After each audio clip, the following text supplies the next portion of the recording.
Hello friends, DElEd UP second semester का paper होने वाला है। तो आप लोग बन रही है मेरे चैनल के साथ। आपको मैं यहाँ पर वो क्वेश्चंस कराने वाला हूँ। आपको पूरे एक मैथ का एक कंप्लीट रिवीजन होने वाला है। तो आप वीडियो को एंड तक ज़रूर देखिएगा, क्योंकि आपको इसमें हर टाइप का एक एक क्वेश्चन ज़रूर कराया जाएगा और आपकी जो भी फॉर्मूला रिवीजन है वो भी आपको बताए जाएंगे। तो इसलिए वीडियो को एंड तक ज़रूर देखिएगा। और अगर आपने अभी तक मेरे चैनल को सब्सक्राइब नहीं किया है तो चैनल को सब्सक्राइब ज़रूर कीजिए। तो जैसे यहाँ पर दिया है, हम सबसे पहले आपको एक बार रिवीजन करा देते हैं फॉर्मूलों का, कि फॉर्मूले कौन कौन से थे और उनका क्या क्या रिवीजन है, ठीक है ना। तो यहाँ पर मैं एक बार कलर चेंज कर लेता हूँ। अब जैसे हमारा है ए स्क्वायर माइनस के बी स्क्वायर इक्वल टू कितना होता है ए स्क्वायर प्लस के मतलब ये तो यहाँ पर ये दिया है पूरा डेरिवेशन करके क्या क्या आएगा। लेकिन आप सिंपल से याद रखिएगा कि ए स्क्वायर माइनस के बी स्क्वायर हो तो इसमें आपको फॉर्मूला कौन सा लगाना है, ए प्लस बी ब्रैकेट में और ए माइनस बी, यानी कि दोनों का मल्टीपल है, ठीक है ना। इसके दो फैक्टर हो गए कौन कौन से, ए प्लस बी और ए माइनस बी। ये आपको याद रखना है जब भी आपको इस तरीके की आइडेंटिटी किसी भी क्वेश्चन में नज़र आए, ठीक है। जैसे जैसे कि यहाँ पर एक क्वेश्चन ये दिया है 9x² माइनस के 64। तो आपको यहाँ पर नज़र आ रहा होगा कि 9x² को हम लिख सकते हैं 3x पे स्क्वायर, यानी 3x का वर्ग, यानी 3x का वर्ग करेंगे तो कितना हो जाएगा 9x पे पावर 2 हो जाएगी ना, माइनस और 64 जो है 64 कितने का वर्ग है, 64 8 का वर्ग है। तो 8 का वर्ग ये हो गया और 3x का स्क्वायर ये हो गया, यानी कि यहाँ पर भी पावर 2 और यहाँ पर भी पावर 2, यानी कि घात 2 यहाँ पर भी है घात 2 यहाँ पर भी है। तो ये कौन सी आइडेंटिटी हो गई, ये यही तो आइडेंटिटी हो गई ए स्क्वायर माइनस के बी स्क्वायर। और इसका फॉर्मूला हमें पता है, इसका फॉर्मूला होता क्या है, ए प्लस बी एक बार गुणा में और मतलब ए प्लस बी ब्रैकेट में और ए माइनस बी ब्रैकेट में, ठीक है ना। तो इसी तरह इसको भी लिख देंगे हम 3x+8, मतलब एक बार प्लस करके लिख देंगे ब्रैकेट में और एक बार माइनस करके लिख देंगे, जो कि इसके क्या हो जाएंगे, गुणनखंड होंगे, ठीक है। आपको ये अच्छे से समझ में आ गया होगा। इसी तरह हम एक क्वेश्चन और ले लेते हैं जिससे और अच्छे से आपको समझ में आ सके। तो जैसे यहाँ पर ये दिया है 64 और x पे घात 4 माइनस 81 बाई पे घात 4, ठीक है ना। इसके हमको क्या करना है, गुणनखंड करना है। तो सबसे पहले हम 64 को हम कैसे लिख देंगे, 64 को हम 8 लिख सकते हैं, 8 और x का है तो x लिख दिया। और क्योंकि ये घात इस पर कितनी थी 4 थी, इस पर घात कितनी थी 4 थी ना, तो मैंने इस पर घात कितनी लगा दी अभी बाहर, क्योंकि मैंने 2 लगा दी। यानी देखो मैं आपको सिंपल से यहाँ पर बता दे रहा हूँ, 64 को लिख सकते हैं हम क्या 8, ठीक है। और x पे मतलब यानी 8 पे स्क्वायर लिख दूंगा तो 64 हो जाएगा, हो जाएगी नहीं हो जाएगा। और x पे पावर 4 है ना, तो x पे पावर 4 को मैं मतलब अगर x पे पावर स्क्वायर पे स्क्वायर लिख सकता हूँ कि नहीं लिख सकता हूँ, यानी कि इसका इसमें गुणा करूँगा तो x पे घात 4 ही हो जाएगी ना। और ये भी 2, इस पे भी घात 2 है, इस पे भी घात 2 है, तो इसको मैं पूरा लिख सकता हूँ 8x पे पावर 2 और पूरे पे घात 2, ऐसे करके लिख सकता हूँ कि नहीं लिख सकता, है ना, लिख सकते हैं हम। तो हमें पता चल गया 64x4 को हम क्या लिख देंगे, ये लिख देंगे। और इसी तरह 81/4 को मैं क्या लिख दूंगा, 81 कितने का होगा 9 का स्क्वायर। और बाई पे मैंने जैसे उसमें यहाँ पर x पे बताया था ऐसे ही मैंने बाई पे बता रहा हूँ। तो यहाँ पर मैं क्या लिखूँगा 9/² ये लिख दूंगा, ये लिख दूंगा ना इसको, यानी 8x² पे घात स्क्वायर माइनस के 9/² पे स्क्वायर, ठीक है। ऐसे लिख सकते हैं ना, जैसे कि यहाँ पर आपको नज़र आ रहा होगा। जैसे कि यहाँ पर क्वेश्चन में जो दिया है ना, इसी तरह मैंने आपको जैसे अभी क्या बताया, मैंने अभी आपको बताया 8x पे स्क्वायर माइनस माइनस का साइन था, माइनस का साइन लगा दिया हमने। और ये 81 को मैंने लिख दिया था 9/² पे स्क्वायर। और ये आपको दिख रहा है ये आइडेंटिटी ए स्क्वायर माइनस के बी स्क्वायर वाला बराबर वाली, यानी कि यहाँ पर भी घात 2 है, यहाँ पर भी घात 2 है। तो एक बार प्लस कर देंगे और एक बार माइनस कर देंगे। तो एक बार इसको प्लस करेंगे तो 8x² प्लस 9y² और एक बार इसको क्या कर देंगे माइनस कर देंगे, ठीक है। तो ये आपका आंसर हो जाएगा। आपको ये अच्छे से समझ में आ गया होगा। अब हम बढ़ते हैं नेक्स्ट क्वेश्चन की तरफ, मतलब कि आपके और को किस किस तरीके के आपको क्वेश्चन नज़र आएंगे जो कि आपके लिए एग्जाम में बहुत ही इंपॉर्टेंट रहने वाले हैं। इसी बेस पर आपको क्वेश्चंस देखने को मिलेंगे। तो जैसे यहाँ पर एक ये क्वेश्चन है 25a+b पे स्क्वायर माइनस 49 ब्रैकेट में a माइनस बी पे स्क्वायर, यानी घात 2। इसके हमको क्या करना है, इसके गुणनखंड करने हैं। अगर इसके गुणनखंड करने हैं जैसे मैंने अभी आपको बताया था, यहाँ पर भी घात 2 है, यहाँ पर भी घात कितनी है 2 है। तो यहाँ पर 25 को भी हम चेंज कर लेंगे, 25 को क्या लिख देंगे 5 मतलब ये कितने का वर्ग है, ये 5 का वर्ग है ना। ऐसे ही हम 49 की बात करें तो जो 49 है वो कितने का है, वो 7 का वर्ग है। ये 7 का वर्ग है ना। तो हम इसको सिंपल से इसको क्या लिख सकते हैं, 5a+b, मतलब ब्रैकेट में करके लिख दिया, यानी पूरे पे घात दो, ये ब्रैकेट लगा के पूरे पे घात दो लगा दी है, ऐसे ही माइनस का साइन लगा के इस पूरे पे घात दो लगा दी। अब आपको पता है ये स्क्वायर है, ये स्क्वायर है, यानी यानी एक बार a+b और एक बार a-b, वही जो आपको सेम बताया था। तो एक बार इसको क्या कर देंगे, एक बार प्लस कर देंगे और एक बार माइनस कर देंगे, ठीक है ना। जैसे देखो यहाँ पर हमने एक बार ये क्या कर दिया है, पहले प्लस कर दिया है और यहाँ पर एक बार इसको क्या कर दिया है, माइनस कर दिया है। अब इसको हम सॉल्व कर लेंगे, सिंपल सा। आपको सॉल्व करना है तो आप इसको सॉल्व करेंगे तो 5a और 5 का b में मल्टीप्लाई कर देंगे तो 5b, बीच में प्लस का साइन था तो इसलिए प्लस का साइन आ गया। अब यहाँ पर भी प्लस, ऐसे ही 7 का a में करेंगे तो 7a, अब माइनस का साइन था माइनस का साइन लगाया है 7b, ये आ जाएगा। अब ब्रैकेट लगा था तो हमने ब्रैकेट ये लगा दिया। अब इसी तरह से हम इसको भी सॉल्व करेंगे तो ये आ जाएगा। अब आपको करना क्या है, अब 5a+7a कितना हो जाएगा, 12a, और 5b में माइनस के 7b, ये कितना हो जाएगा, माइनस के 2b, यानी कि कितना हो जाएगा ये 12a माइनस के 2b, ठीक है। इसी तरह हम इसको देखेंगे अगर, तो 5a-7a कितना हो जाएगा, माइनस के 2a, और 5b+7b कितना हो जाएगा, 12b हो जाएगा, ठीक है। अब आपको यहाँ पर एक चीज़ नज़र आ रही होगी, ये कितना लिखा है 12a-2b, और ये कितना लिखा है 12b-2a, बीच में क्या हो रहा है, दोनों के बीच में प्लस हो रहा है, दोनों के बीच में क्या हो रहा है, प्लस हो रहा है। अब देखो हम यहाँ पर देखेंगे कि यहाँ पर 12 है और यहाँ पर 2 है, तो यहाँ पर 2 कॉमन हो जाएगा, यानी कि क्योंकि 2 इसमें भी होगा 2 इसमें भी होगा, तो 2 हमने कॉमन ले लिया, तो ये अंदर कितना रह जाएगा, 6a-b।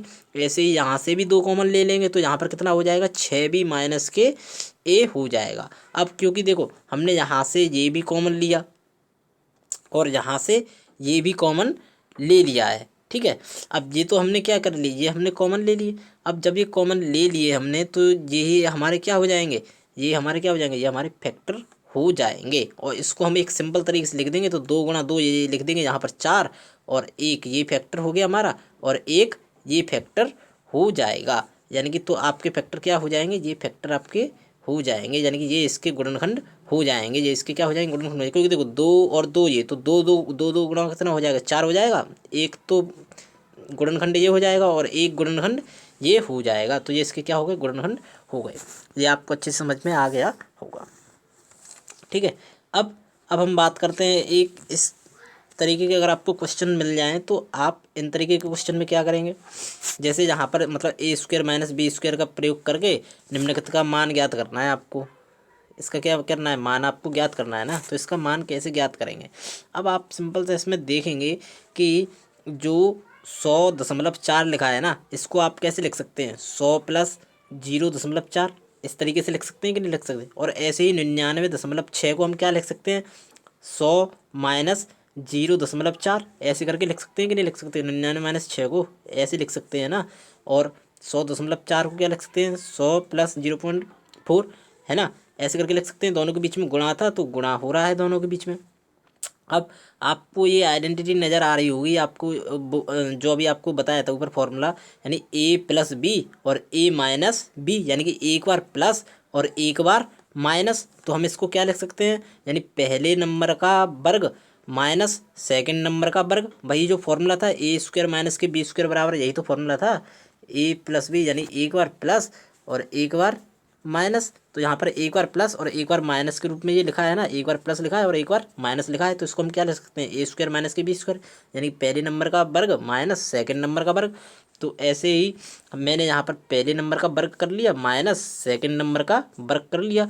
अब पहले नंबर का वर्ग हमें पता है इतना होगा, मतलब इसका आप जब वर्ग करेंगे तो कितना आ जाएगा, इतना, और जब इसका वर्ग करेंगे तो कितना आ जाएगा, इतना, यानी कि 4 का स्क्वायर 16, 0 का 0 ही रहेगा, और 100 का कितना हो जाएगा, 2 0 हैं तो 2 0 और हो जाएंगी वर्ग। अब इसमें से इसको आप घटा देंगे तो इतना आपका क्या आ जाएगा, आंसर आ जाएगा, ये आपका उत्तर आ जाएगा। आपको ये अच्छे से समझ में आ गया होगा। इसी तरह से ये क्वेश्चन दिया है, आप इसको एक बार ट्राई करके देखिएगा ज़रूर, ठीक है। चलो मैं आपको बता भी दे रहा हूँ, जैसे अगर इस तरीके का क्वेश्चन अगर एग्जाम में देखने को मिल जाए आपको तो आप कैसे करेंगे। तो आपको करना क्या है, सिंपल सा, जैसे यहाँ पर देखना ये नंबर और ये नंबर गुणा में ही है ना, तो इसको मैं लिख सकता हूँ इस पे घात 2, इस पे घात 2 लिख सकता हूँ कि नहीं लिख सकता। ऐसे ही माइनस का साइन था, माइनस का साइन लगा दिया है। ऐसे ये नंबर और ये नंबर भी सेम है, बीच में गुणा हो रहा है, तो इसको भी मैं मतलब इस पे भी घात 2 लगा सकता हूँ, लगा सकते हैं ना। अब जो नीचे सेम था वो हमने ऐसे सेम लिख दिया, ठीक है। अब आपको ये नज़र आ रहा होगा ए स्क्वायर माइनस के बी स्क्वायर, ये ऐसे ही तो नज़र आ रहा होगा। ए स्क्वायर माइनस के बी स्क्वायर ये नज़र आ रहा है ना, ए स्क्वायर माइनस के बी स्क्वायर ये नज़र आ रहा है। और इसका फॉर्मूला क्या होता है, एक बार जोड़ देते हैं और एक बार घटा देते हैं, ऐसे ही करके लिखते हैं ना, यानी एक बार जोड़ देते हैं और एक बार घटा देते हैं ना। तो हम एक बार क्या करेंगे, जोड़ देंगे और एक बार घटा देंगे, और जो नीचे सेम था वो वैसे ही लिखा रहने दिया। तो इसको जब हम जोड़ देंगे और इसको क्या कर देंगे, घटा देंगे, और फिर हम इसमें से इसको भी माइनस कर दें। अब माइनस ना करें तो आप सिंपल से ये देख लो, देखो एक बार ये जो ये और ये दोनों सेम है ना, तो ऊपर नीचे ये वाले कट गए, तो केवल इतना इतना ही बचेगा, केवल कितना कितना इतना इतना ही बचेगा। तो इसमें से इसको आप क्या करना है, वो सॉरी रुक जाओ, मैं आपको एक चीज़ बता दूँ, यहाँ पर पहले काट दूँ। जैसे यहाँ पर ये लिखा है ये ए प्लस बी और ये ए माइनस बी, तो आपको यहाँ पर नज़र आ रहा होगा ये भी क्या है, ये ए माइनस बी ही तो है ना। यानी कि ये वाला नंबर, ये वाला नंबर और ये वाला नंबर दोनों कैसे सेम है, तो इससे ये वाला क्रॉस हो जाएगा क्योंकि ये ऊपर नीचे है, तो इससे ये वाला क्रॉस हो जाएगा, तो केवल यही प्लस वाला ही तो बचेगा। तो जब हम इसको प्लस कर देंगे तो आंसर हमारा कितना आ जाएगा, 2 हमारा आंसर आ जाएगा, ठीक है। आई होप आपको ये अच्छे से समझ में आया होगा। अब हम इसी तरह कुछ क्वेश्चन और भी देखते हैं जो आपको एग्ज़ाम में देखने को मिल जाएंगे। इस तरीके के क्वेश्चन आपको देखने को मिले तो आप इनको एग्ज़ाम में ज़रूर करिएगा और अपनी तरफ से खुद बना करके देखिएगा, क्योंकि आपको प्रैक्टिस करनी है, तभी आप एग्ज़ाम में क्वेश्चन कर पाएंगे, ठीक है। अब इसी तरह जैसे अगर आपको इस तरीके के क्वेश्चन अगर आपको मिलते हैं और आपको उनके गुणनखंड करने के लिए आते हैं, तो आप कैसे गुणनखंड करेंगे, तो इसके लिए मैंने आपको पहले भी एक बार वीडियो में बताया हुआ है। आपको फर्स्ट नंबर का और जो लास्ट नंबर दिया है ना, यानी पहले तो आपको एक्स स्क्वायर ऐसे करके लिखना है, ये पावर मतलब सबसे पहले आपको मतलब घात में पहले इसको अरेंज कर लेना है, ठीक है ना। यानी सबसे बड़ी घात को पहले लिखना है, फिर उससे छोटी घात को बाद में, फिर उससे सिंपल नंबर, ठीक है ना। अब जहाँ पर तो 2 घात तो ये पहले लिखाई हुआ है, ये ऑलरेडी अरेंज है, यानी कि सही क्रम में लिखा हुआ है, ठीक है। तो आपको करना क्या है, यानी कि इसका पहले वाले नंबर से आपको क्या कर देना है, गुणा कर देना है। तो आप गुणा कर देंगे तो कितना हो जाएगा, 25x स्क्वायर, यानी 25 ही हमारा रहेगा, 25 ही रहेगा। यानी सिंपल से मैं कह दूं कि x के साथ जो गुणा में आएगा ना, वो अगर वन होना चाहिए, बस x के साथ क्या होना चाहिए, गुणा में वन होना चाहिए। तो आप इस तरीके से डायरेक्ट कर सकते हैं। आपको क्या करना है कि 25 को 2 ऐसे भागों में तोड़ना है, 25 को 2 ऐसे भागों में तोड़ना है कि उसका गुणा करने पर तो 25 ही आए, लेकिन जोड़ने या घटाने पर कितना आना चाहिए, 24 आना चाहिए। तो 25 को अगर मैं ऐसे लिख दूं, इस तरीके से लिख दूं, 25 गुणा 1, यानी 25 का अगर मैं 1 में मैं गुणा करूँगा तो 25 हो जाएगा, और 25 में से मैं अगर 1 को घटा दूंगा तो 24 आ जाएगा, ठीक है ना। 25 को मैंने क्या कहा, 25 को 2 भागों में तोड़ना था, तो मैंने 25 और 1 में तोड़ दिया, यानी गुणा करूँगा तो 25 और घटाऊंगा या फिर प्लस करूँगा तो कितना आना चाहिए, 24 आना चाहिए। तो मैं 25 में से अगर 1 को घटाऊंगा, यानी कि इसको माइनस करते हैं, तो कितना आएगा, ये 24 आएगा, 24 आ जाएगा ना, तो ठीक है। तो हमने इसको 2 क्रम में क्या कर लिया, मतलब 2 इसके गुणनखंड में हमने इसको तोड़ लिया। तो अब आपको करना क्या है, सिंपल सा है, आपको जो पहला नंबर जैसा लिखा था वो वैसे ही लिख देना है, हमने वैसा ही सेम लिख दिया। अब 24 को मैं इसको यहाँ पर अलग से सॉल्व करके दिखा देता हूँ, तो आपको ज़्यादा अच्छे से समझ में आ जाएगा, ठीक है। अब जैसे मैंने कहा था पहला नंबर था सेम, वैसे ही मैंने लिख दिया। अब माइनस का साइन लगा था, माइनस का साइन मैंने बाहर ही लगे रहने दिया, मुझे इससे मतलब नहीं, मैंने ये ब्रैकेट लगा लिया, ये कॉमा लगा लिया, यानी कोष्टक लगा लिया। अब 24 को मैंने भी आपको बताया था 2 भागों में, मतलब 25 को 2 भागों में तोड़ करके 24 कैसे बनाया था मैंने, 25 एकम 25, यानी 25 में से 1 को मैंने क्या कर दिया था, घटा दिया था। तो 25x में से 1x अगर हम घटा देंगे तो कितना आ जाएगा, 24 आ जाएगा हमारा, 24 आ जाएगा ना। अब मैं ये ब्रैकेट लगा दे रहा हूँ और माइनस के 25 था वो वैसे ही मैंने लिख दिया, ठीक है। ये आपको समझ में आ गया, मैंने 24 को केवल चेंज किया, 25 एकम 25 यानी 25 आ जाएगा गुणा करने पे, और घटाने पे कितना आ जाएगा, 24x आ जाएगा। अब आप जैसे ही इसको खोलेंगे तो आप क्या देखेंगे, एक्स स्क्वायर ये प्लस का ही रहेगा, एक्स स्क्वायर ये किसका रहेगा, ये प्लस का ही रहेगा। मैं यहाँ पर लिख दे रहा हूँ ऊपर, एक्स स्क्वायर ये प्लस का, और माइनस का साइन जैसे हम इसमें खोलेंगे ब्रैकेट को तो ये माइनस के 25x, ठीक है। और माइनस का साइन इसमें माइनस में करेंगे गुणा, यानी ब्रैकेट को ओपन करेंगे तो ये प्लस का हो जाएगा x, और ये माइनस के 25 ही रहेगा, माइनस के 25 ही रहेगा। यानी एक्स स्क्वायर माइनस के 25x प्लस के x माइनस के 25, जो कि ये यहाँ पर ऐसे लिखा हुआ है, ये लिखा हुआ है, ठीक है ना। माइनस के 25 इसने यहाँ पे लिख दिया, कोई दिक्कत नहीं है। अब आपको क्या करना है, आप यहाँ पर दो दो नंबर में इसको क्या करेंगे, ब्रेक कर लेंगे, ठीक है, दो दो नंबरों में तोड़ लेंगे। जैसे एक यहाँ पर ये नंबर ले लिया हमने और दो नंबर हमने ये ले लिए। अब इनमें से आप कुछ कॉमा देखेंगे, यानी कॉमन देखेंगे, जो कि दोनों में क्या हो, मतलब दोनों में से कॉमन बाहर निकल सके। जैसे यहाँ पर हम देखेंगे तो x इसमें भी है, x इसमें भी है, तो यहाँ पर से हम x कॉमन ले लेंगे, तो x एक बाहर ले लिए, क्योंकि यहाँ पर दो है, यहाँ पर एक है, तो एक ही ले पाएंगे ना, क्योंकि दो तो ले नहीं सकते, क्योंकि यहाँ पर दो तो है ही नहीं, तो हमने एक ले लिया। तो अब यहाँ पर जैसे कॉमन ले लेंगे तो ये आ जाएगा, यानी x को गुणा x करेंगे तो एक्स स्क्वायर प्लस x एक हम x करेंगे तो x, इतना ही आ जाएगा, ठीक है। अब यहाँ से देखो माइनस इसमें भी है, माइनस इसमें भी है, तो माइनस का साइन मैंने पहले तो बाहर कॉमन ले लिया।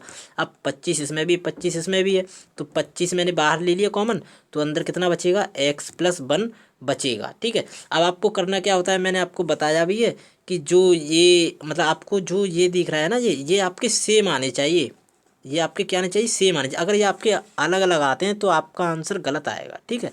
तो आपको ये जरूर ध्यान देना है कि यहाँ पर ये और जो हमारे ये फैक्टर आ रहे हैं ना, गुणनखंड आ रहे हैं ना, ये सेम आने चाहिए, ठीक है। अब जैसे यहाँ पर x+1 आया, यहाँ पर भी x+1 आ गया, तो आप इसमें से एक ले लो, ये तो एक तो हमने ये ले लिया, x+1 ले लिया, कोई सा भी ले सकते हैं, यानी एक ले लेना है, ले लिया। अब जो बाहर बाहर का जो नंबर है ना, ये इनको आपको एक में लिख लेना है, यानी x माइनस के 25 है ना, माइनस के 25, तो आपके ये दो गुणनखंड हो जाएंगे। यानी कि देखो एक तो x+1 ले लिया हमने, और एक जो ये x बाहर था और जो ये माइनस के 25 ये भी बाहर था, एक ये गुणनखंड आपके बन जाएंगे, यानी कि इसके ये दोनों क्या हो गए, गुणनखंड हो गए, ठीक है। मुझे लग रहा है कि आपको समझ में आ गया होगा, ठीक है। अब ऐसे ही अगर हम इस वाले को करके देखें तो ये आपको इसी तरह से आप इसको भी करके देख लीजिएगा। अगर आपको नहीं आता है समझ में तो आप कमेंट सेक्शन में कमेंट कर सकते हैं। जैसे ये वाला है तो आप इसको भी अगर जैसे करेंगे तो ये आपका ये हो जाएगा, आप करके इसको ज़रूर देखिएगा, ठीक है। अब जैसे यहाँ पर ये भी क्वेश्चन है कि इसके आपको क्या करना है, गुणनखंड कीजिए, यानी इसके गुणनखंड करने हैं, तो आप इसके गुणनखंड करके देख लीजिएगा। नहीं आता है तो आप बता दीजिएगा कमेंट सेक्शन में, ठीक है। अब मैं आपको कुछ और क्वेश्चन में, जैसे मैंने यहाँ पर आपको ये क्वेश्चन दिए हुए हैं, आपकी ये बुक के ही हैं, अलग से क्वेश्चन नहीं है, आप अपनी बुक में से भी क्वेश्चन लगा सकते हैं, ठीक है। तो आप इन क्वेश्चनों को एक बार ज़रूर प्रैक्टिस कीजिएगा कि क्वेश्चन कैसे आएंगे एग्जाम में, ठीक है ना। आपको एक बार प्रैक्टिस जरूर करनी है। अगर आपको जैसे क्वेश्चन समझ में नहीं आता है तो आप वीडियो को एक बार रिपीट करके बार बार देख लीजिए, ठीक है। अब जैसे यहाँ पर व्यंजकों के समीकरणों को इनको हल करना है, तो यहाँ पर ये दिए हुए हैं तो आप इनको कर लीजिएगा। लेकिन मैं आपको यहाँ पर बता दे रहा हूँ, जैसे आपको यहाँ पर ये दिया है 3x² plus 5x plus 2 equal 0 दिया है, यानी कि आप यहाँ पर देखेंगे x की घात कितनी है 2 और यहाँ पर x की घात कितनी है 1 है। लेकिन हम हमेशा जब भी हमको बताना होगा कि ये किस तरीके का समीकरण है तो आपको घात से डिनोट करना है, यानी कि घात से उसको बताना है कि ये किस तरीके का समीकरण है। तो यहाँ पर हम जो सबसे बड़ी घात होती है उसको ही लेते हैं, ठीक है ना। तो यहाँ पर जो x की घात थी वो कितनी थी, वो 2 थी, और यहाँ पर x की घात कितनी है 1 है। तो यहाँ पर बड़ी घात कौन सी है 2 है ना, तो ये जो समीकरण होगा वो कैसा होगा, द्विघात समीकरण होगा, ठीक है। कैसा होगा, द्विघात समीकरण होगा। ऐसे ही हम यहाँ पर देखेंगे, यहाँ पर x की घात 1 है, यहाँ पर भी x की घात 1 है ना। तो हम इसको क्या लिखेंगे, इसको लिखेंगे सरल समीकरण, इसको क्या लिखेंगे, सरल समीकरण लिख देंगे। अब ऐसे ही हम जैसे यहाँ पर देखते हैं, यहाँ पर आपको देखेंगे तो आपको देखने में तो ये लग रहा होगा कि इस पे x पे घात 1 है, इस पे भी x की घात 1 है, तो फिर ये तो सरल समीकरण होना चाहिए। लेकिन यहाँ पर तो क्या दिया हुआ है हल में, यहाँ पर तो द्विघात समीकरण दिया गया, फिर ये कैसे हो गया। तो मैं आपको ये बता दूं कि इन दोनों के बीच में क्या हो रहा है, इन दोनों के बीच में गुणा हो रहा है। अब जब आप इसका गुणा करेंगे, यानी 2x - 3 का गुणा 2x + 2 में आप गुणा करेंगे, तो 2x का 2x में पहले तो गुणा करेंगे तो कितना हो जाएगा, 4x पे घात कितनी हो जाएगी, 2 हो जाएगी, यानी x पे घात कितनी आ गई, 2 आ गई ना। यानी आप पूरा जब इसमें गुणा कर लेंगे वो अलग है, लेकिन आप जैसे ही पहले नंबर का पहले में गुणा करेंगे तो x पे घात कितनी बन जाएगी, 2 बन जाएगी। और x पे घात 2 बनने का मतलब यानी x की जो घात है वो कितनी आ जाएगी, 2 आ जाएगी बड़ी। तो इसका मतलब ये द्विघात समीकरण हो जाएगा, ठीक है। आपको अगर नहीं समझ में आया है तो आप पहले इसका इसमें एक बार क्या कर लीजिएगा, दोनों का गुणा कर लीजिएगा, तो आपको x की घात 2 मिल